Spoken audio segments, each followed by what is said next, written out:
회사에서도 저를 브랜딩 해야 됩니다. 브랜딩이라는 게 평상시에 나의 태도, 행동들하고 연관이 있거든요. 근데 이거를 사람들이 표현을 다 각자 달리 하다 보니까 이 브랜딩이라는 자체를 좀 어려워합니다. 근데 그게 아니거든요. 브랜딩이라는 단어가 정확히 무슨 말인지 이해만 하면은 내가 모든 상황에서 어떤 걸 하든 다 적용이 되거든요. 메커니즘이 다 똑같기 때문에. 그래서 그거를 오늘은 우리 직장에서 나를 브랜딩하는 것으로 얘기 한번 해보려고 합니다.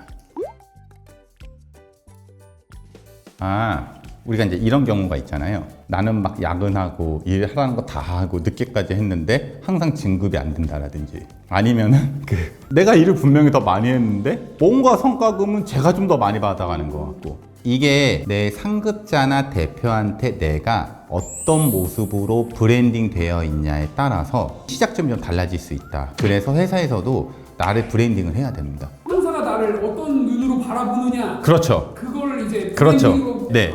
이거를 이제 사람들은 회사에서 내가 이쁨 받는 법, 내가 진급 잘하는 방법, 상급자한테 뭐 내가 인정받는 법으로 풀어서 얘기를 하는데, 결국은 내가 회사에서 가장 유리한 방향으로 브랜딩하는 법을 얘기를 하고 있는 거거든요. 이거를 사람한테 적용하면 퍼스널 브랜딩이 되는 거고, 상품한테 적용하면 상품 브랜딩이 되는 거고, 공간에 적용하면 공간 브랜딩이 되는, 그냥 되게 일상적인 거거든요. 그러니까 그거에 대해서 얘기를 해본 건데, 되게 편할 거예요. 예를 들어서 우리 저 PD님도 뭐 외주 업체도 있고 뭐 친구들도 막 있을 거잖아요. 근데 어느 날 내가 100만 원 주고 뭔가를 맡겼어요.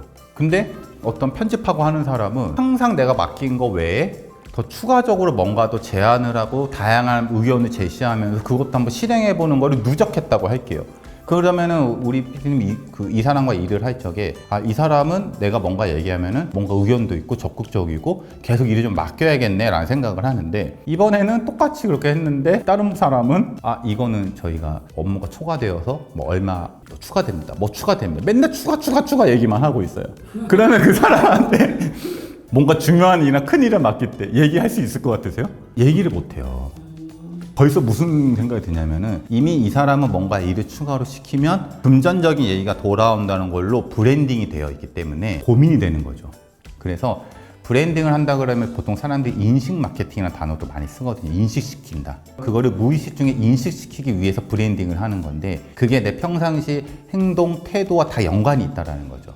근데 그러면 네. 이제 무조건 내가 뭐 손해보고 어떤 걸 봉사 개념으로 더 해야지만 날 브랜딩으로 이렇게 느껴질 수도 있고. 요것도 컨셉을 하나 확실히 잡아야 돼요. 저는 업무할 때 컨셉이 딱 정해져 있거든요. 뭔가 한 가지의 일을 시키거나 요청을 하면은 저는 반드시 2가지, 3가지를 줘요. 저는 어떤 상황이었냐면, 제가 고졸이에요. 그러니까 똑같이 뭘 한다 하더라도 얘는 4년제 서울에 있는 대학을 나왔다는 얘기로 얘 말이 뭔가 더 있어. 분명히 지금 똑같은 얘기를 하고 있는데, 내가 얘기를 하면은 야, 너가 이제 뭘 알겠냐. 똑같은 얘기를 한다 하더라도 그건 이 사람은 이미 4년제 대학의 우수한 대학을 졸업한 인식이 대응 상태 얘기를 하는 거고, 고졸분들 무시하는 거 아니에요. 저도 고졸입니다. 고졸에 잘 공부를 안 했던 사람이라고 한다 그러면은 벌써 얘기할 때 조금 그런 느낌이 있잖아요. 그래서 그런 이미지를 탈피하고 싶어서 항상 뭔가 요청이 들어오면은 밤을 새든 뭘 하든 어떻게든 해서 해달라는 거 하나 하고, 이런 효과를 볼 수 있는 동일한 걸 하나 더 하고, 그리고 원래 하던 거에 대한 보완책까지 해서 항상 3개를 가져갔어요. 또 3개 다 내면은 싫어하거든요. 상사가 싫어해요. 그러니까 먼저 내가 했던 걸 일단 줘요. 그럼 얘네 보다 보면은 자연스럽게 질문 같은 게 나오잖아요. 뭐 어떤 거였어? 그러면은 사실은 해보니까 A라는 프로젝트를 하면은 좀 이런 문제가 있는데요.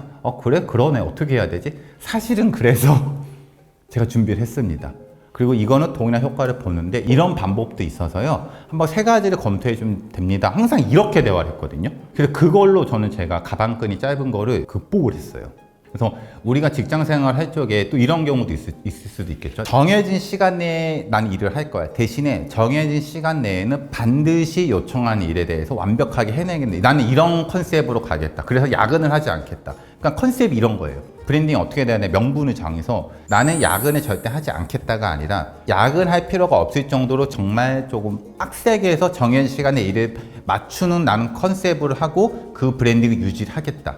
그러면은 야근을 안 하고 간다 하는데도 요청했던 일들은 다 메모해서 그거를 그 시간 내에 계속 이렇게 정확하게 주는 거죠. 그럼 이것만 꾸준히 했다 하더라도 저 사람은 정해진 시간 내에 본인이 스스로 업무 일과를 정해서 일을 하는 친구구나. 그리고 그 시간이 넘어가거나 그런 적이 많이 없네? 책임감도 있네? 이런 식으로 생각을 하게 된다는 거죠. 그러면 자기 자신이 좀 잘할 수 있는 걸로 좀 선택하는 게 유리하겠네요. 그렇죠. 내가 조금 잘하는 거, 그거는 주위 동료들의 얘기를 들어보면 되거든요. 그게 내가 제일 잘하는 거예요. 근데 대부분이 스스로 잘하는 게 있는데 겸손해요. 우리나라 되게 겸손하거든요. 그래서 내가 당연히 잘하는 거니까 그거를 좀 하찮게 보는 경우가 있습니다.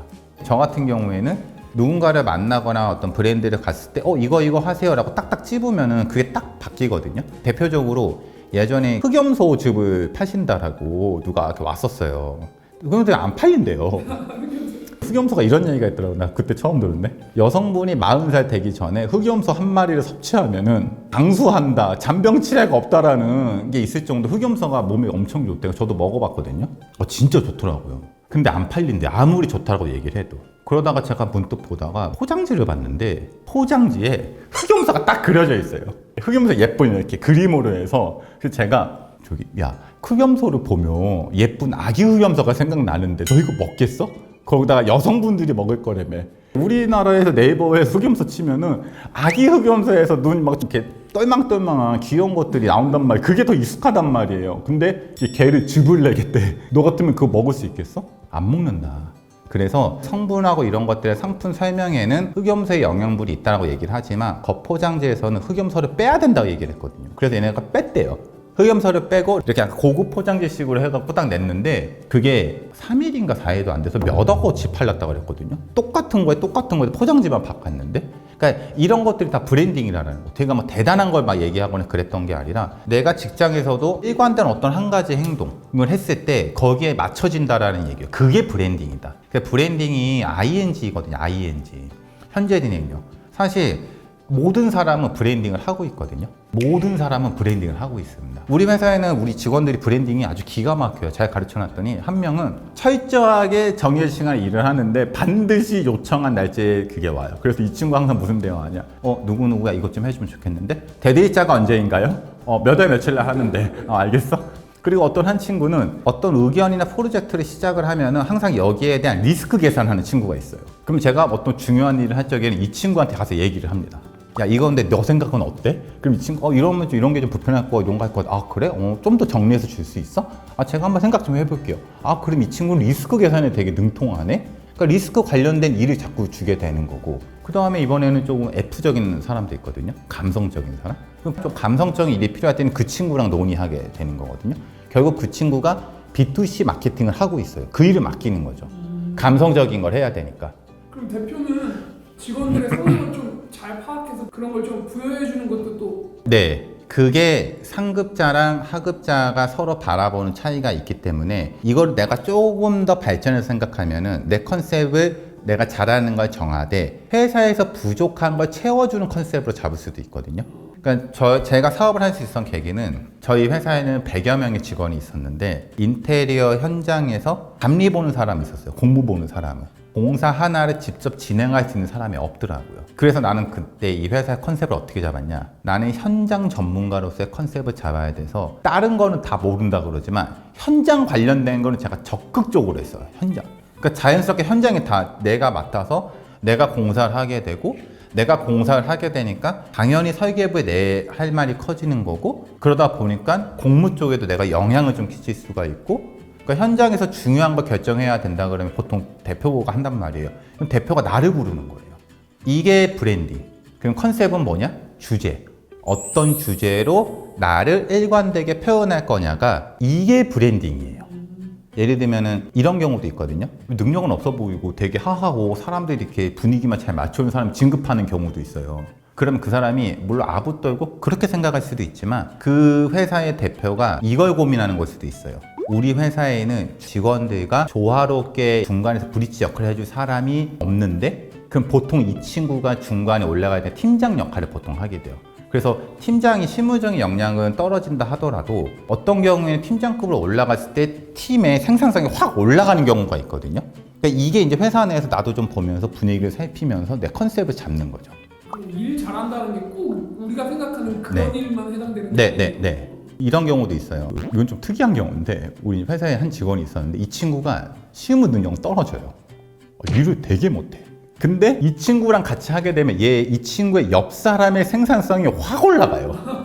그러니까 이 친구는 뭘 하고 있었다면은 스스로 본인이 기획해서 하는 거는 못하지만 옆에서 누군가가 뭔가를 한다고 했을 적에 뒤치작거리를 어째 같이 하면서 그걸 다 해줬던 거예요. 이 친구가 본연에 이만 집중할 수 있도록. 그러면 이제 이 친구는 누가 되는 거냐? 경영지원부서로 되는 거예요. 내가 뭔가 주도적으로 하는 거는 좀 내 성향이 안 맞아. 그런 친구들은 이런 업무를 하는 게 마음에 맞을 수 있단 말이에요. 내가 주도적으로 안 해도 되잖아요. 있는 거 도와주기만 하면 되니까.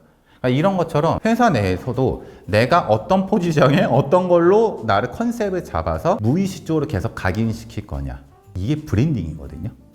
반대로 좀 이렇게 하는 건 브랜딩이 도움이 좀 안 된다. 굉장히 심플합니다. 딱 주위에 봤을 때 대화하기 싫은 사람들이 하는 행동들 있잖아요. 그런 걸 다 그냥 한다. 나와 함께하고 싶은 사람이 있는 반면에 나랑 함께하기 싫은 사람들이 있거든요. 그 중에 대표적으로 회사 동료 입장에서는 책임을 나한테 넘긴다라든지 또는 문제가 생겼을 적에 이거는 뭐 네 공 내 공 나눠 갖고 내 건 문제 없어만 한다라든지 이게 그때만큼은 내가 어떤 책임에서 벗어날 수 있지만 두 번째, 세 번째, 네 번째 프로젝트 할 적에는 살짝 기피하는 거죠. 어떻게 해요 그거를? 매우 좋은 표현. 너 바쁘잖아. 내가 그냥 혼자 할게.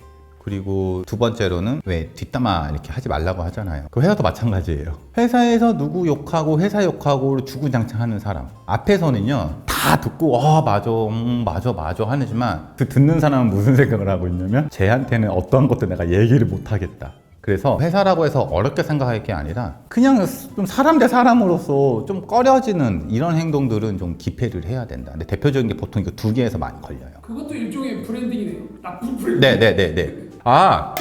나쁜 쪽으로 브랜딩하는 것도 필요할 때가 있습니다. 제가 군대에서 있었던 일인데요. 군대에 갔는데 이제 싫어하는 선임이 계속 나를 부려먹는 거예요. 일 잘한다고. 군대 가시면은 아침에 일어나서 뭐 체조하고 밥 먹고 작업 배치를 하거든요. 근데 난 얘랑 죽어도 나가기 싫은 거예요. 어떻게 했냐면은 이 사람이랑 나갈 때마다 고문관처럼 행동했어요. 그래 이 사람은 나를 고문관으로 인식하게끔 그렇게 해놓으니까 어느 순간부터 나를 안 데려가더라고요. 그래서 어떤 경우에는 의도된 이런 것도 필요한데 일부러 의도된 실패를 집어넣게 되면 내가 원래 가지고 있던 좋았던 장점이 더 부각됩니다. 사람들이 좋은 공간이라든지 좋은 브랜딩을 하기 위해서는 10가지가 있으면 10가지 요소를 다 좋게 만들거든요. 그게 아니라 10가지 중에 비교되는 한 가지는 의도된 실패를 일부러 집어넣는 거예요. 그래야 나머지 9개가 좋아 보입니다. 이게 우리 사람한테도 적용이 돼요. 그래서 무조건 나쁜 브랜딩이다 라고 하는 게 아니라 내가 전략대로 실패를 의도한 걸로 나를 브랜딩 할 수도 있다. 일부러 못하는 척. 왜 가끔 그래서 그러잖아요. 똑똑한 사람들 보면은 모르는 척 한다고. 그게 이제 본인들 브랜딩이거든요. 일단 브랜딩이라는 것 자체는 여러 가지에 다 포함이 되어 이 메커니즘을 이해하게 되면 회사에서 내가 하는 행동과 태도들도 내가 조금 전략적으로 활용하게 되면은 뭔가 하나라도 더 이득이 생기니까 꼭 나에 대해서 한 번 더 생각해 보시면서 나는 어떤 식으로 이 회사에서 브랜딩하면 좋을까를 고민해 보시고 작은 것부터 실천해 보시면은 분명히 좋은 결과가 있으실 겁니다. 네, 제 채널에서는 이제 브랜딩이라는 이제 단어를 이해해서 이거를 다양한 곳에 적용할 수 있도록 나를 훈련시키는 채널입니다. 이런 얘기들이 더 듣고 싶으시면은 구독과 좋아요 부탁드립니다. 감사합니다.